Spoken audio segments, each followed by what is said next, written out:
రాష్ట్రంలోని జహీరాబాద్లో industrial smart city ఏర్పాటుకు కేంద్ర కేబినెట్ ఆమోదం తెలిపింది. దేశంలో 12 ఇండస్ట్రియల్ స్మార్ట్ సిటీల ఏర్పాటుకు కేంద్ర కేబినెట్ ఆమోదం తెలిపింది. దీనికోసం మొత్తం 28,602 కోట్ల రూపాయలు కేటాయిస్తున్నట్లు కేంద్ర మంత్రి అశ్విని వైష్ణవ్ తెలిపారు.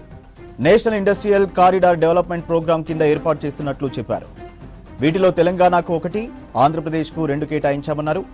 తెలంగాణలోని జహీరాబాద్, ఏపీలోని ఓర్వకల్లు, కొప్పర్తిలో ఇండస్ట్రియల్ స్మార్ట్ సిటీస్ ఏర్పాటు చేయనున్నట్టు చెప్పారు అశ్విని వైష్ణవ్. రాష్ట్రంలోని జహీరాబాద్లో ఇండస్ట్రియల్ స్మార్ట్ సిటీ ఏర్పాటుకు కేంద్ర కేబినెట్ ఆమోదం తెలిపింది. దేశంలో 12 ఇండస్ట్రియల్ స్మార్ట్ సిటీల ఏర్పాటుకు కేంద్ర కేబినెట్ ఆమోదం తెలిపింది. దీనికోసం మొత్తం 28,602 కోట్ల రూపాయలు కేటాయిస్తున్నట్లు కేంద్ర మంత్రి అశ్విని వైష్ణవ్ తెలిపారు. National industrial corridor development programme కింద ఏర్పాటు చేస్తున్నట్లు చెప్పారు.